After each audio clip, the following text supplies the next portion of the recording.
You say to yourself things like, I used to be a fat kid, and then I became a fat adult. And someday, if I don't fix something, I'll be a fat old person who's going to leave a fat corpse that's going to get lowered into a fat grave. Gee, you sound gloomy today. It's like, yeah, lady, I'm depressed. What do you want from me? I'm doing the best I can. Hi, guys. Welcome back. Here's the question I have for you. How do you handle bad days? Hello, it's day 10, and I want to talk about bad days. I had one. I'm in the middle of one. I just got out of a meeting, and the lady who we were meeting with said, "Wow, you sound really gloomy." Why do people do that? Why do people point out when somebody's feeling bad? It's not like she was saying, like, "Oh, are you okay?" No, it was, "Gee, you sound gloomy today." It's like, "Yeah, lady, I'm depressed. What do you want from me? I'm doing the best I can." But I don't know. I can't even really blame her. It just made me think, you know, like I'm on day 10 right now. And this is about the time on all my other diets when I would give up, when I would start to make excuses and peter out and just stop trying. And I'm not going to do that this time. But I think that resolution, it's tiring. It's tiring. I am so tired. Like, I haven't been sleeping very well. Like I said, I've been getting like maybe 6.5 hours of sleep every night for a couple months now. And to put on top of that the fact that now I'm changing the way I'm eating, so my energy levels are really crazy right now. My digestion isn't so good because I've been changing my diet. I have a headache. I'm a big whiny baby right now. I'm a whiny baby, and if you're following along, maybe you're not having that great of a day either. But when it comes to a bad day, I find that it's useful to section out your days.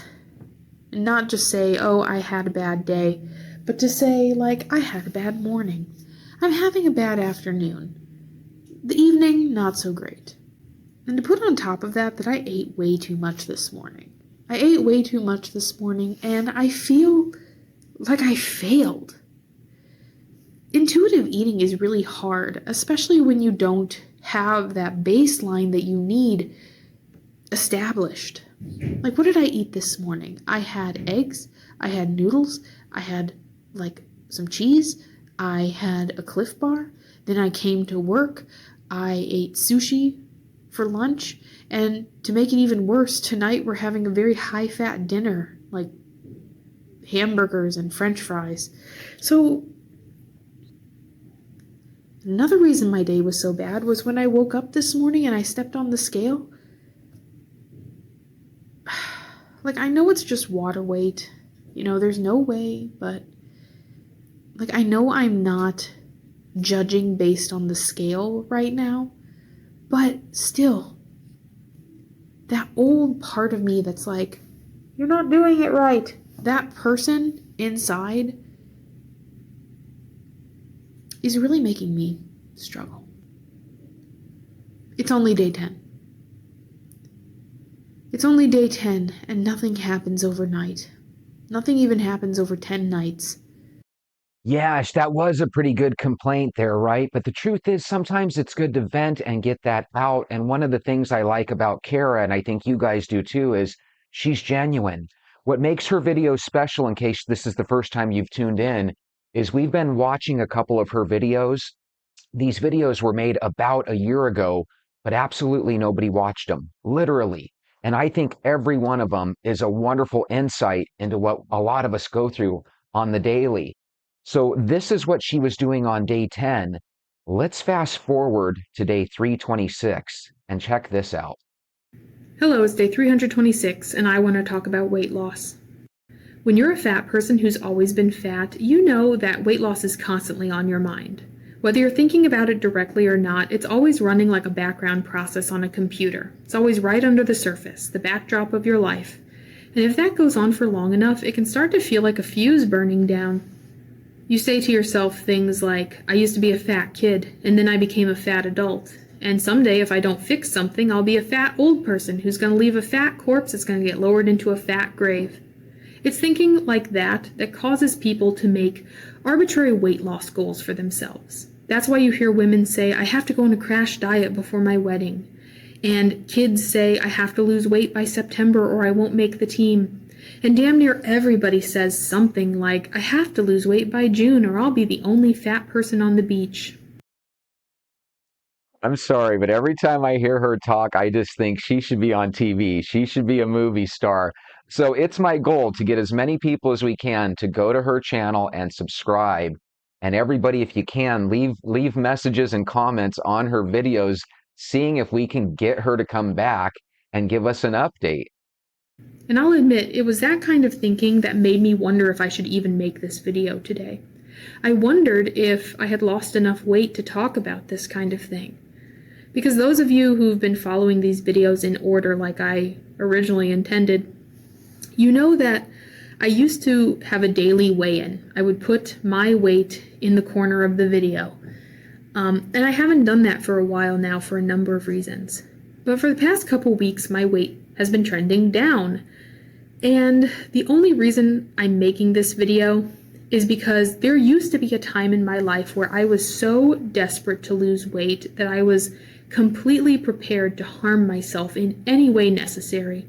And I promised myself at that time that if I ever figured out the secret, if I ever figured out how to lose weight comfortably and naturally, that I would share it with the world. And that's what I'm doing right now. And the worst part is that there is no secret.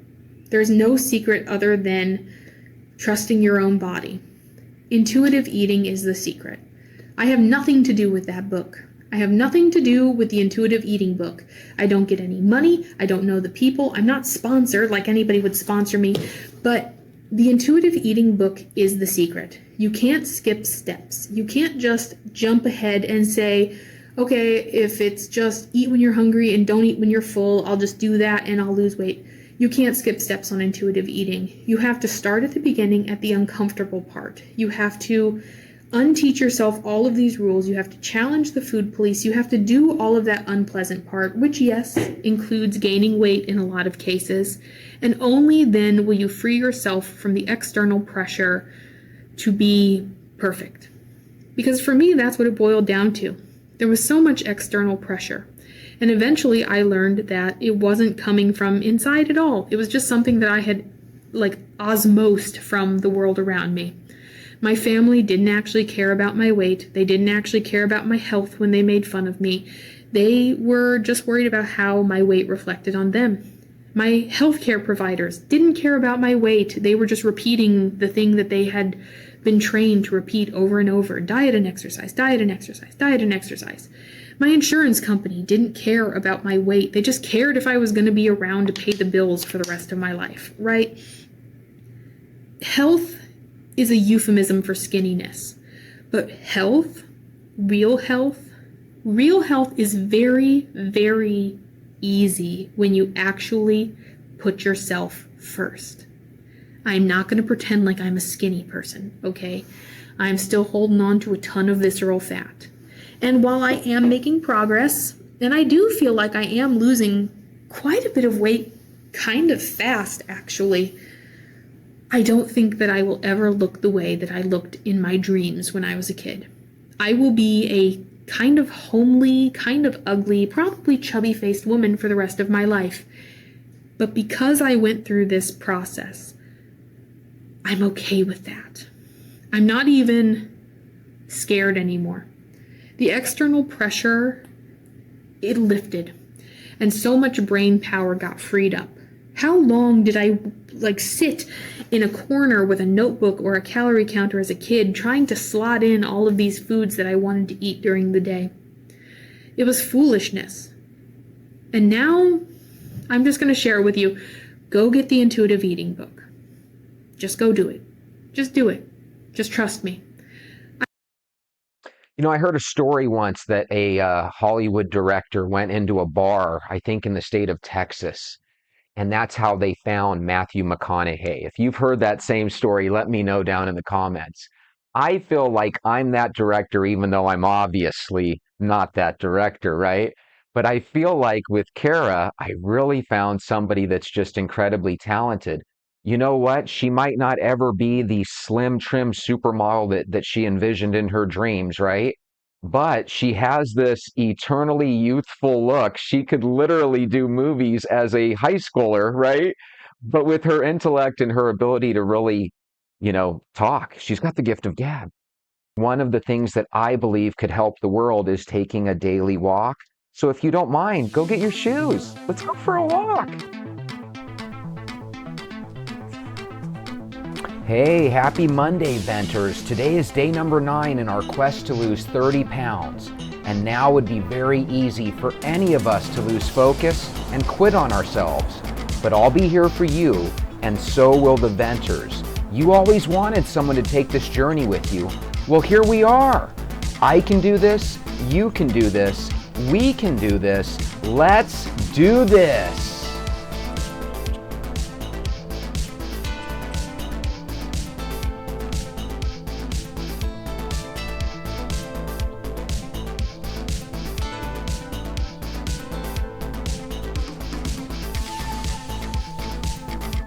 Good morning, Venters. I hope you guys are having a wonderful day. It's Sunday for me, which means it's the dreaded Monday for you. But hopefully you guys are really starting to enjoy your walk. And one way to make Monday's day at work happen a little bit slower is to get out of your house and take a morning walk right before you get in your car to go to work. So God, the walk is a great way to not only start your day, but on Mondays, it is a heck of a way to go ahead and start your week. I started noticing something over the last literally couple of days, and I'm wondering if you guys are noticing it too on your walks. I'm starting to notice a handful of homes that are going up for sale. And I don't know if they're being sold in a good situation, right? Where, sometimes people want to move up and above and beyond, and so they're selling their homes, or if it's a situation where maybe the payments got out of hand and they're forced to sell. There's always two stories to a sale, right? There's a story of somebody purchasing a home, and then there's the story of somebody selling the home. And sometimes we got to do a short sale, or sometimes we lose our home to foreclosure, and it can be a real sad time for the people selling. And usually it's a real wonderful time for the people buying, but man, the prices of homes nowadays are so high, it's ridiculous. I remember one of our neighbors purchased the house, I think 2 or 3 doors down, because they bought it for like $400,000. And it's really weird because the homes in this neighborhood, to me, they don't seem like they're up at that level, And to be honest with you, I think if that home resold today, it would sell for a lot less than $400,000, because we're talking a 1-story home just 2 or 3 houses down from me. And to be honest with you, if people were to walk on the outskirts of the neighborhood and just see how many homeless people are concentrated here, God, I think you'd have to take another look before you purchase a home in this neighborhood. This neighborhood's wonderful. I love it. It's enjoyable to walk, right? But you can kind of see the writing on the wall with how we used to have 0 homeless people in this area, and now we just are littered with a ton of them. One of the interesting things that I've noticed in the handful of years that I've been back here in this area is that, this new phenomenon where people are kind of living with their parents and with their folks. So right there is another home that's for sale. These just started popping up, and I noticed like literally over the last week and a half. So if you're in a situation where when you're on your walks, you're starting to notice some homes go up for sale as well, let us know down in the comments. That's the one interesting thing about neighborhoods. When I was little, it seemed like people would move, but it would be 1 or 2 families per school year that would, hey, Joey up and moved to Colorado, or, Debbie moved across the country, right? But all of a sudden, 10, 15 years later, the neighborhood is recycled. People have come, they've sold their home, they've moved on. Look, doesn't that just irritate you? Could you imagine spending good money on a new fence, which that fence is like less than a year old for these folks, and you already got a jerk sitting there writing his graffiti on the fence, That's why we can't have that's why we can't have nice things. Because it seems like no matter what you do in life, there's always somebody there just ready to shit on it. Tell me on a scale of 1 to 10, if you're listening, how much would that irritate you? You spend your hard-earned money to erect a fence. For all I know, you had to finance the fence, and now you're paying for a fence that's got graffiti on it, And it's just like, what a pain in the butt. Could they go out there and cover the graffiti? Yeah, it's probably an easy fix, right? But have you ever noticed that, unless you match the paint up properly or what have you, that might be an ugly little stain on that fence, for the next handful of years if they don't know how to cover it properly, Just one of those things that kind of irritates you in life. Same thing with neighbors. You could have the nicest house in the world, but if your neighbors kind of don't care about their landscaping, you could be stuck living next to somebody that makes your house look ugly. And don't get me wrong, sometimes money is such where people don't have the immediate cash to pay for a landscaper, but out here it's a little different. We don't have HOA fees in this neighborhood, which is a blessing. I've lived in neighborhoods where you do have HOA fees, and is it just me, or wherever they have HOAs, it seems like they always have really weird, stringent rules. I remember I lived in this place called Marshall Ranch, had a really nice house out there, and I remember that the side gate wasn't quite the right shade of brown or reddish brown that they wanted it to be. So they literally gave me a notice, hey, fix this in 2 weeks, otherwise this, that, and the other. And it just seems really weird when people are kind of bossing you around with regards to how you keep your home, And the HOAs have different rules, like, you're allowed to erect flags or you're not allowed to erect flags. And one of the HOA rules that we had to abide by was the orange tree rule. What's that, Jesse? Well, apparently when they built the Marshall Ranch houses, which are in Glendale, by the way, I used to live out in Glendale, and when they erected those houses, they erected it on what used to be an orange tree grove. And so what you had to do by rule in this HOA is you had to have a citrus tree in your front yard, and this is the one I thought was really crazy. You had to have at least 1 citrus tree in your backyard. And the only way you could check that is if you're literally looking over people's fences. And it was just kind of irritating, because it's like, okay, if you want us to keep a tree in the front yard, that's one thing, but whose business is it if I have a tree in my backyard or not? And by the way, the orange groves made it where every single house was literally infested with scorpions.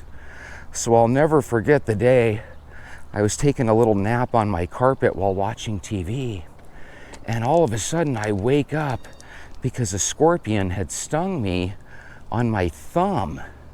And I literally woke up punching the ground because I had never felt pain like that before in my thumb. And luckily, I called the nurse's line on my insurance card, I believe, because I was always under the understanding that scorpions were poisonous, and, hey, if the bark scorpion gets you, they're deadly, right? But the reality is I think they're only deadly if you're allergic to them. And so it's kind of like a wasp sting. Hurt like heck. And then ultimately the weird thing is, I remember for the next year, my thumb was kind of numb in certain areas. If you've ever been stung by a scorpion, maybe you could let us know in the comments, but that was my experience with it. Now, my son Kobe had a completely different experience. One day he was sitting on our couch, and all of a sudden he leapt like 5 feet in the air. It was the most amazing thing. And apparently a scorpion had gotten in the crevices of our couch. Is that horrific to even think about, or what? And it literally stung him like on the butt cheek or the leg. And I'll never forget, he handled it like a trooper, and he was fine about 45 minutes later, you know, a little sore, but he was okay with it, right? And we caught the scorpion from the couch, and we were able to kill it, thankfully, right? But then check this out. About 6-7 months later, he was in the backyard fidgeting with one thing or another. And apparently he lifted up a board. And right as he lifted up a board, he wasn't wearing shoes, and a scorpion stung him on the foot. And at first we're thinking, okay, nothing big, no big deal. I mean, it hurts like hell, but you know, now that he and I had both been stung, we kind of knew what was going to happen, that, you know, it would hurt for a handful of minutes and then, you know, he would be back to normal. But that's not what happened. His eyes started rolling in the back of his head like he was going through a demon possession. It was really bizarre. So we took him down to the emergency room, and come to find out that when you get stung one time by a scorpion, it's usually no big deal, right? There's pain in the area and you're usually able to move on. But apparently my son had, in that first sting, had gotten up some antibody resistance or something to that effect. And you know the cytokine storm that they talked about during the pandemic situation? Well, with my son's situation, when he was stung a second time, it created a situation where all of a sudden his body had like this horrible reaction to it. And it was really touch and go there. They were actually talking about having to give him antidote or aniventum or something. And I'm thinking, wait a minute, isn't that something we give snake bite victims? And they were basically saying that, hey, if your son doesn't start, you know, kind of normalizing here soon, we might have to go ahead and give him the anivenom for this. I didn't even know such a thing like existed. But they were saying that they did, but here's the thing, you can only use that once apparently. And so they didn't end up using it on him, and he slowly but surely got better. But, you know, I always worry for my son, thinking, God, I hope wherever he is, he doesn't get stung that third time, because he's one of these people that has a bad reaction to scorpion bites. So from what the nurse told me, and keep in mind, this happened, God, like 20 years ago. And from what she told me, you know, he could be in a tough spot if he ever gets bitten again. And apparently a lot of people that get ill and actually perish from a scorpion bite, it happens on their second or third bite rather than, you know, the first time they get stung. So I thought that was really, really interesting. So I always wonder myself, like, holy crap, if I ever get stung a second time, am I going to have that same, like, you know, anaphylactic response?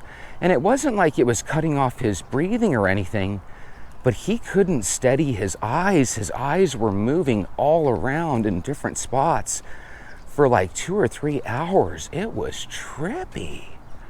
So again, if you've ever been stung by a scorpion, or heck, maybe you've been stung by bitten by a snake, or maybe even stung by or bit by a black widow or something, if you've ever had any of those scary situations, please share it with us. I find those things super interesting. I remember one time I was golfing with my buddy Josh, and all of a sudden, out of the blue, he started acting like a crazy guy, swatting at the air and stuff.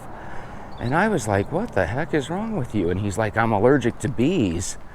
And all of a sudden, we were surrounded by, you know, a handful of bees and stuff, you know? What gets me about bees is usually they'll leave you alone. So I was thinking to myself, my God, you're swatting at the bees. That's probably going to make them bite you. But imagine if you were allergic to a bee And all of a sudden you're surrounded by 2 or 3 of them.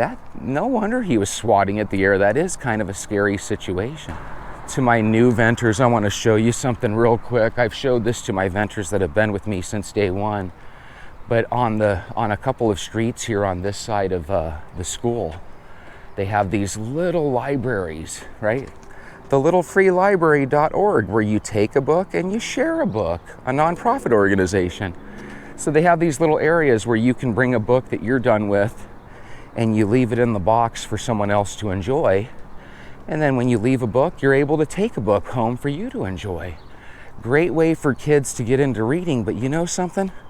I very rarely see kids opening that box. So hopefully, I'm only not seeing it because I'm walking at 7 in the morning, right? Hopefully somebody during the course of the day or the week or the month is actually taking advantage of that little book library. Books are so interesting because kids used to really enjoy reading. And I know nowadays you can get a Kindle and you can get a lot of books, that are downloaded right to your phone. But I never enjoyed reading books off of a device because to me there's something about bending pages and looking as you actually proceed through a book. Is anyone else like that? You get a 300 or 400 page novel, and when you're halfway through, there's something satisfying about knowing, hey, I've read through this much pages, a nice thick chunk of pages. I've read through that. It makes you feel like, hey, I invested time into this book and I'm seeing a movie because of it. And what I mean by seeing a movie is if you read a lot, you can get to the point where as you're reading the words, you can actually visualize a picture in your head. Hey, I've heard that bird before, very pretty. Did you guys hear that?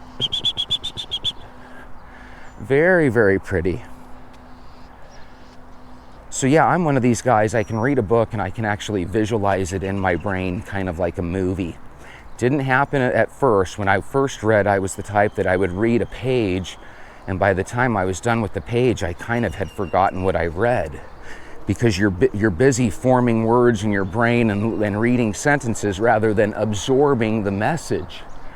But that's one of those things that, just like walking, if you practice reading, sometimes you have to go back and read a previous paragraph, right? I think we've all had books that were so challenging. Sometimes you're like, man, I better read that page over again.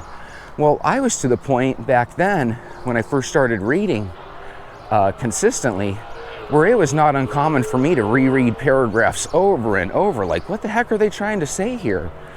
And then pretty soon you become better at it. And I ultimately got to the point, where I didn't have to reread paragraphs too much.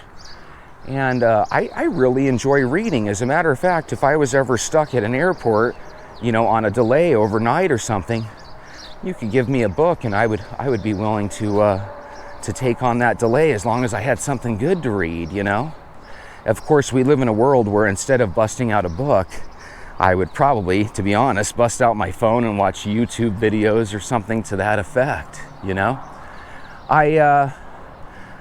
I don't know if we have that many new venters this go round. I don't want to say that to be defeated. I say that because there's a real reluctance for people to start walking when it's the hottest time of the year.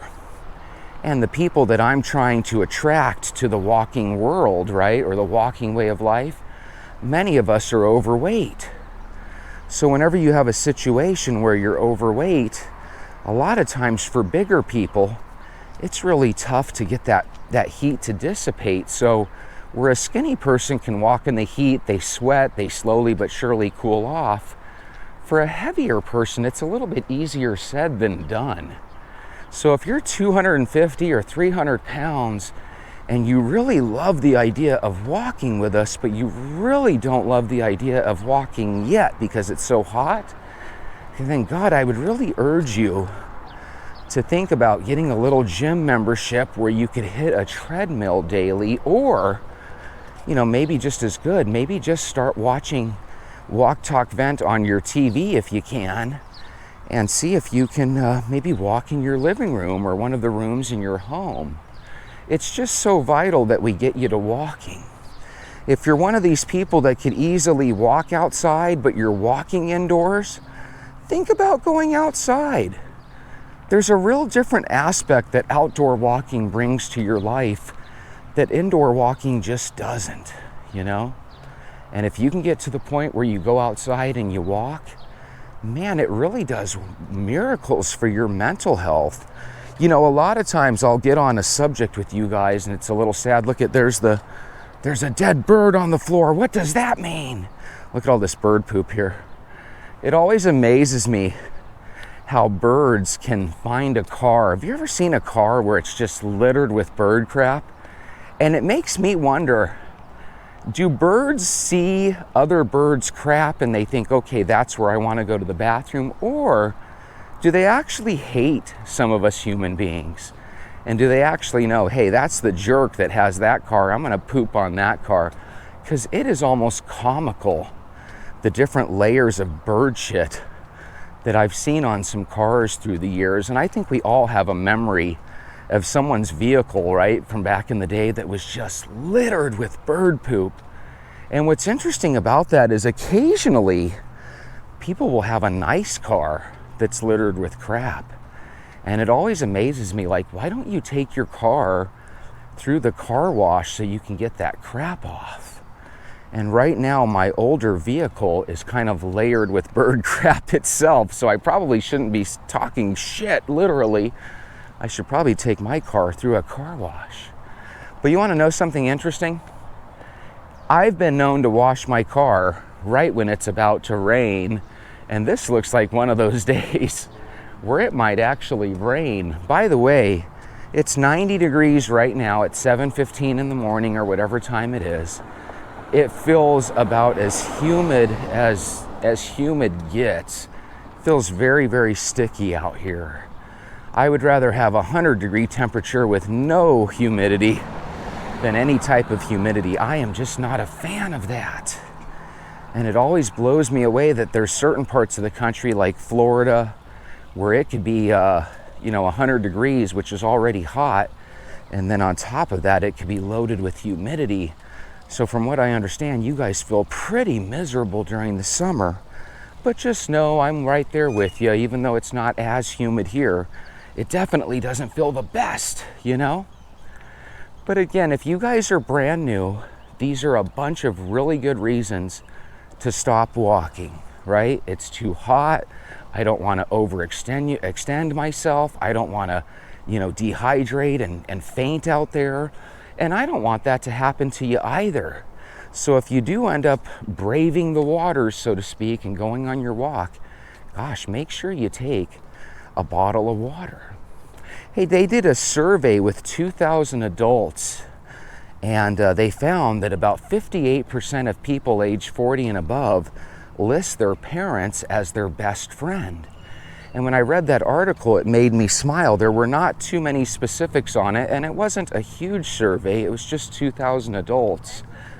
But they found that out of the 2,000, 58% of them listed their parents as their best friend. And so I was thinking, I'm going to ask the venters what their thoughts are on this. So here's the question I pose to you, and maybe you could let me know down in the comments. As you've gotten older, are any of you in that same boat where you would list your mom and dad or your folks as your best friends? And if you are in that boat and you would list them as your best friends, were you surprised that at this point in your life they would be amongst your best friends? You know, sometimes when we're teenagers, we're a little rebellious and we think to ourselves, my God, I could never be friends with this person, right? Or at least I'm assuming that. Keep in mind, my dad was never in my life, and with regards to my mom, I didn't really see eye to eye with her about everything. But at the same time, I never saw her as an enemy.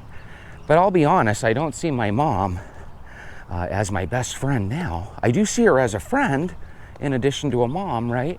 But where do you guys stand on this? Have you gotten to the point where your dad is your best friend and where your mom is one of your closest friends? Do you like to go shopping with your folks? Do you like to get together with them once a month and maybe go to breakfast, lunch, or dinner? Those are nice things, and it keeps them in the lives of your children. so they have a good rapport with their grandkids. Holy moly, it's warm. Here's the scary thing, we're in June. Usually in Arizona, the hottest months are July and maybe a week or two of August before the weather starts to cool down. And when I say cool down, guys, it goes from 115 to, maybe 106. That's the cool down. And it really doesn't get nice and cool until close to Halloween. Halloween's one of those weird days. There are some years where it feels like it's 80 or 90 degrees during Halloween. And then there's some years where it feels a little closer to 65 or 70. It really just depends on if we get a winter that hits us a little bit colder than usual or not. It's really weird because we have unique record days here in Arizona. There are days where sometimes it's cold, and then there's days where it should be cold, but for whatever reason it hit 100 degrees. So if you look at our high temperature records here in Arizona, we definitely have some interesting ones.